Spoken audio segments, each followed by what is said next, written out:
नमस्कार दोस्तों। गौरी की आवाज़ चैनल में आपका स्वागत है। माताजी, मैं जाऊं? माताजी का सिर सहलाते हुए बसंती ने पूछा तो वे क्षीण स्वर में बोली, अभी मत जा। बीमारी ने माताजी का शरीर जर्जर और मस्तिष्क कुंद कर दिया था। पिछले 1.25 साल से वे बिस्तर पर थी। पहले जबान लड़खड़ाई, फिर कदम बेजान हो गए तो वे बिस्तर की होकर रह गई। जब वे थोड़ा चल पाती थी, यही बसंती बाथरूम तक जाने में उनकी मदद कर देती थी। उनका दिमाग ठीक था तो वे बसंती के हाथ में कुछ न कुछ रख देती थी। कभी रुपए, कभी साड़ी, कभी कुछ और, यानी उसे कभी खाली हाथ नहीं जाने देती थी। वे सोचती, किसके लिए जोड़ना है, अब जो उनकी सेवा कर दे उसी को दे। बसंती उनके घर में पिछले 20 साल से काम कर रही थी। उनकी दोनों बहुएं भी उन्हीं के सामने आई थी। खुद बसंती भी जब 20 की थी तब 40 की हो गई है। बसंती भी कितनी देर तक रहती। दूसरे वह कई घरों में काम करती थी। धीरे धीरे माताजी इस लायक भी नहीं रह गई कि अलमारी से निकाल कर उसे कुछ दे सकें। फिर भी बसंती उनका काम कर देती थी। घर में 2 बेटे और 2 बहुएं थी। बेटों का अपनी बीवियों को नौकरी के लिए मना करने पर माताजी की जिद और प्रयास से वे नौकरी कर पाई थी। लेकिन आज जब वे बिस्तर की होकर रह गई तो बहुएं उनकी ओर झांकती भी नहीं थी। छोटी बहू आकर दवाई सामने रख जाती थी। जब तक वह खुद खा पाती थी, खा लेती थी। जब नहीं खा पाई तो बसंती का इंतजार करती। बड़ी बहू बेमन से भोजन की थाली रख जाती। माताजी के कपड़े जब मलमूत्र से गंदे हो जाते तो वो उन्हें वैसे ही रहकर बसंती का इंतजार करना पड़ता। बहुएं कमरे में दवाई और खाना रखने आती तो बदबू के मारे नाक भौं सिकोड़ कर चली जाती। बसंती सुबह शाम तो उनकी सफाई कर देती, पर दिन भर तो वो नहीं रहती थी। वे अकेले ही घर पर पड़ी रहती। बहू बेटे घर पर ताला लगाकर चले जाते। जिन नाते रिश्तेदारों से घर हमेशा भरा रहता था, जीवन के इस अंतिम समय में उन्होंने भी मुंह फेर लिया। कमरे की दुर्गंध की वजह से वे दरवाजों से झांक कर चले जाते। बीमारी की वजह से उनकी याददाश्त कमजोर हो गई थी, इसलिए वे कुछ को पहचान पाती, कुछ को नहीं। उनके मन में बार बार यही आता कि इस जीवन से तो अच्छी मौत है। उनकी इस दुर्गति को देखकर उनके बेटों का दिल पसीजा तो दोनों ने मिलकर उनके लिए एक नर्स का प्रबंध कर दिया। चूंकि बैंक में थोड़ा बहुत पैसा पड़ा था, इसलिए कोई दिक्कत नहीं थी। ठीक से देखभाल करना माताजी की, कोई शिकायत का मौका न देना, बड़ा बेटा बोला। जी साहब, नर्स बोली। छोटा बेटा आने जाने वाले रिश्तेदारों से कहता, हमें माताजी की बहुत चिंता रहती है, इसलिए नर्स रख दी है। बहुत कर रहे हो, रिश्तेदार कहते। दिन भर घर में कोई नहीं रहता। नर्स सुबह सफाई करती और शाम को सबके घर आने से पहले कर देती। बाकी समय कुर्सी पर बैठी या तो पत्रिका पढ़ती या स्वेटर बुनती रहती। बसंती इधर उधर के काम निपटा कर माताजी को देखने पहुंच जाती। कमरे में पहुंचती तो नर्स को अपने आप में ही व्यस्त पाती। गंध आ रही है, कहीं माताजी ने पोटी तो नहीं कर दी। पता नहीं, अभी तो साफ की थी। माताजी को भी चैन नहीं, जब देखो तब कपड़े खराब करती रहती है। सारा दिन यही काम है। बसंती को देखकर माताजी की अधखुली आंखों में चमक आ जाती। वे किसी को पहचाने न पहचाने, पर बसंती को अवश्य पहचान जाती। जिंदगी भर शान से जीने वाली माताजी एक नर्स की डांट खाकर सहम कर और भी सिकुड़ जाती। देखो, पेशाब की थैली भर गई, गिर जाएगी, ये भी खाली नहीं की तुमने। बसंती नर्स को उसके काम की याद दिलाती। तुझे क्या मतलब है, नर्स तिलमिलाकर कहती। घर की मालकिन है क्या, मुझसे सवाल जवाब करती रहती है। यह मेरा काम है, मैं देख लूंगी। इतने में बसंती माताजी को पलटा कर देखने लग जाती तो पाती माताजी पूरी तरह गंदगी में सनी हुई है। नर्स वापस लौटती तो बसंती को चुपचाप सफाई करते हुए पाती। बसंती के चेहरे पर गुस्सा होता, पर जानती थी अभी कुछ बोलेगी तो झगड़ा हो जाएगा। बसंती को सफाई करते देख नर्स की थोड़ी शर्मिंदगी का एहसास होता और वह कहती, अभी तो सफाई की थी, फिर भी कर दी होगी। सब लोगों से बसंती नर्स की शिकायत नहीं कर पाती। सोचती, दिन भर घर में कोई नहीं रहता है। डांट पड़ने पर नर्स भी भाग गई तो इस सूने घर में माताजी के साथ कोई भी नहीं रहेगा। बसंती का हृदय माताजी के लिए करुणा से भर जाता। इन बड़ी बड़ी महलनुमा कोठियों में ऐसा ही तो होता है। कई घरों का हाल देख चुकी है बसंती। बेटे बहुएं बड़ी बड़ी नौकरी करते हैं और दिन भर घर से गायब रहते हैं। बच्चे पढ़ने के लिए बाहर चले जाते हैं और बुजुर्ग इसी तरह एक कमरे में बिस्तर पर अकेले पड़े हुए मौत का इंतजार करते हैं। दिन बीतते जा रहे थे। धीरे धीरे माताजी की आवाज़ भी कम होने लगी। वे कभी कभार ही कुछ शब्द बोल पाती, लेकिन बसंती को देखकर अभी भी उनकी आंख में चमक आ जाती और उनके होठों के हिलने से लगता था कि वे बसंती से कुछ बोल रही हैं। लेटे लेटे माताजी के पीछे की तरफ घाव होने लगे तो बसंती ने हिम्मत करके छोटी बहू से कह दिया, बहू जी, माताजी की पीठ में घाव होने लगे हैं, डॉक्टर को दिखा दो। वे तेरी सास है या मेरी सास? फिक्र पड़ी है तुझे? छोटी बहू कड़कती हुई बोली, बहू जी, मैं तो सिर्फ बता रही थी। तूने कब देखा? नर्स ने तो कुछ नहीं बताया। नर्स किस लिए रखी है? अपने आप देखेगी वह। सारा दिन लेटी रहती है, घाव तो होंगे ही। अब इससे ज्यादा कोई क्या करे? फुल टाइम नर्स तो रख दी है, लेकिन बहू जी, सेवा तो अपने हाथ से ही होती है। आप लोग तो घर में रहते नहीं हैं, नर्स थोड़े ही इतना करेगी। बसंती किसी तरह हिम्मत कर बोल गई। तभी बड़ी बहू बीच में बोल पड़ी, तू जरा कम बोला कर और अपने काम पर ध्यान दिया कर। अपने काम पर ही तो ध्यान देती हूँ। बसंती धीरे धीरे बुदबुदाती हुई अपने काम पर लग गई। फिर एक दिन बसंती से रहा नहीं गया, इसलिए बोल पड़ी, बहू जी, आप जो खाना रख कर जाती हो वो वैसे ही पड़ा रहता है। माता जी से सब्जी रोटी कहाँ खाई जाती होगी? कुछ जूस, सूप, दलिया, खिचड़ी आदि बना दिया करो ना उनके लिए। हाँ, कई नौकर लगे हैं ना यहाँ, और कोई काम यहाँ तो है नहीं हमारे पास सिवाय एक काम के। दोनों बहुएं एक साथ बड़बड़ाने लगी और बसंती चुपचाप माताजी के छीन होते शरीर को देखती रहती। माताजी के बेड शोर बड़े होने लगे थे। नर्स गांवों की सफाई भी ठीक से नहीं करती। ऊपर से माताजी का पेट चलता तो दवाइयाँ भी ठीक से न दे पाती।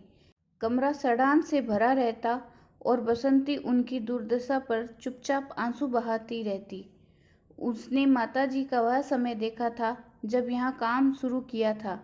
तब वह माताजी को देखकर कितनी हुलसित हुआ करती थी, कितनी शानदार लगती थी माताजी। तब क्या शरीर था उनका। ममतामयी माताजी उसे बहुत ही अच्छी लगती। तब साहब भी जिंदा थे। पूरे घर की बागडोर माताजी के हाथ में थी। उनके दोनों बेटे उसके देखते देखते ही बड़े हुए थे। उसके कितने ही सुख दुख में माताजी ने उसका साथ दिया और बदले में वह भी माताजी के पूरे काम आती।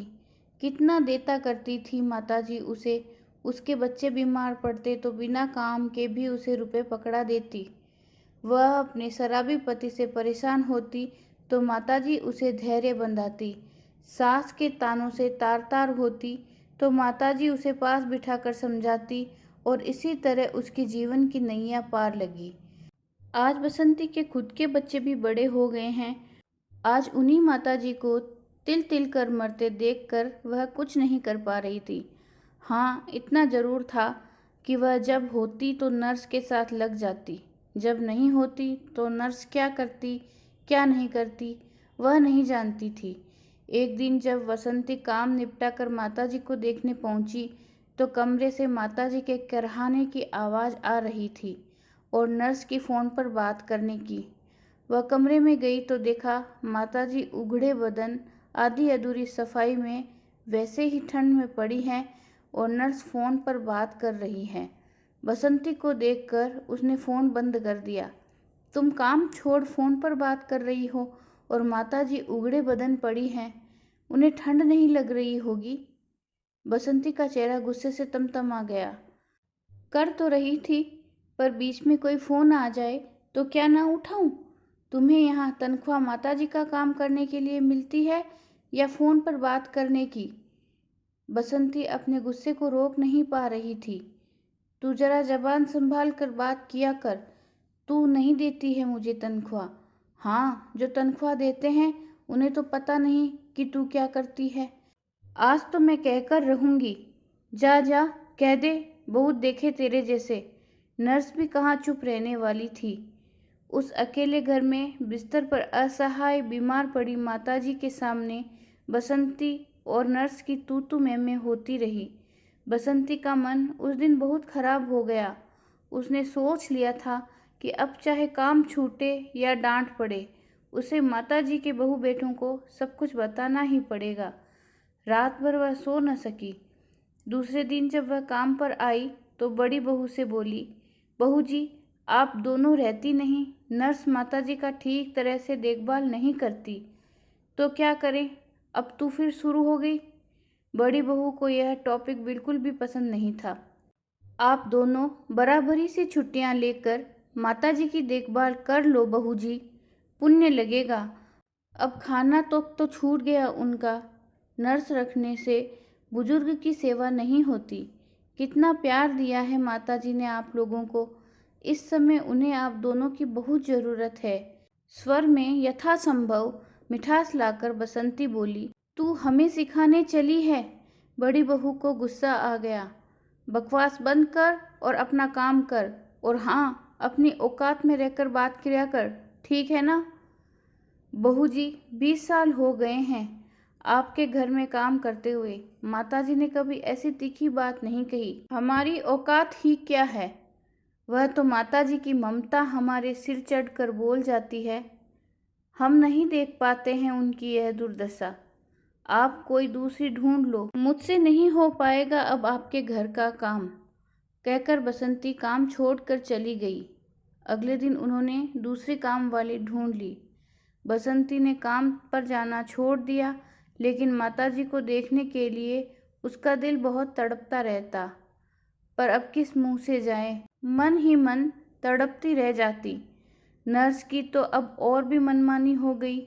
माताजी मृत्यु के थोड़ा और करीब पहुंच गई थी। एक दिन के लिए बोलकर नर्स छुट्टी पर गई तो दूसरे दिन भी नहीं आई। माताजी का कमरा ऐसा भभका मार रहा था कि दरवाजे पर खड़ा होना भी मुश्किल था। बहुओं ने गंध बाहर ना आए इसलिए कमरे का दरवाज़ा बंद कर दिया।